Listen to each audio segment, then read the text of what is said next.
where we just relay some facts, whether they're new or antique. So just sit back and relax. It's time for What's Up This Week.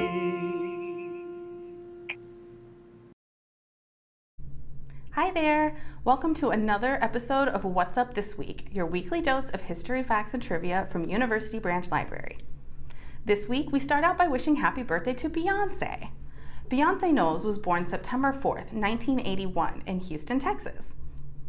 There's no denying the global success and popularity of Beyonce. Houston is proud to claim Queen Bey as their own, but did you know she actually spent some time living in Fort Bend County too? She and her family lived in Missouri City for years, and their house there was featured on the TV show MTV Cribs back in the day.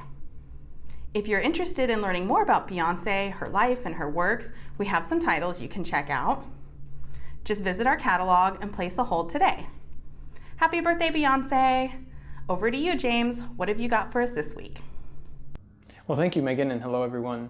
For this segment, I'd like to chat a bit about the founding of the United States Treasury Department, which happened on September 2nd, 1789. So a little background on this rather interesting subject.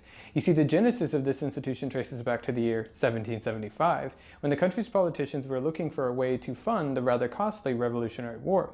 So they decided to issue cash that doubled as redeemable bills of credit. This generated sufficient income to help fuel the revolution.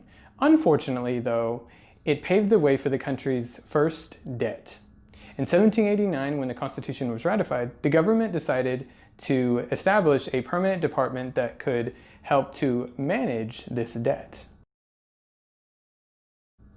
President George Washington enlisted his former aide-de-camp Alexander Hamilton to be the head of this new office. Then, on the 11th of September, 1789, Alexander Hamilton became the country's first Secretary of the Treasury. You can check out any of these library items that cover this complicated topic.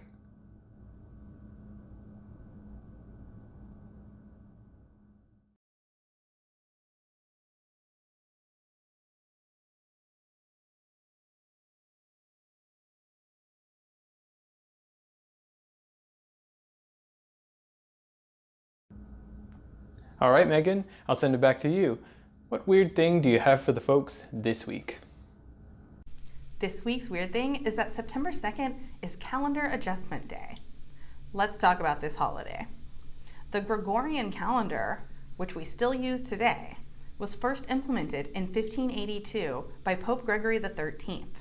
But Britain and the American colonies didn't switch over from the Julian calendar to the Gregorian calendar until 1751, when they passed the British Calendar Act. Kind of late to the party, but okay. There were problems with the Julian calendar, folks.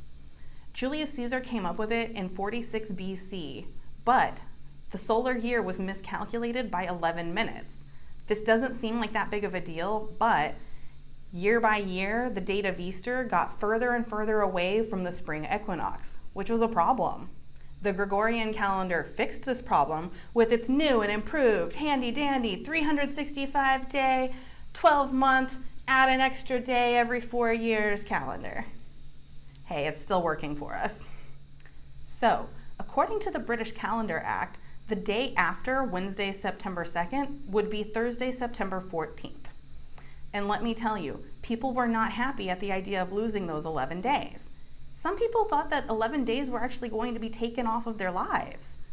There were even claims of rioting and protests in the streets, although historians nowadays tend to believe that those riots didn't actually happen.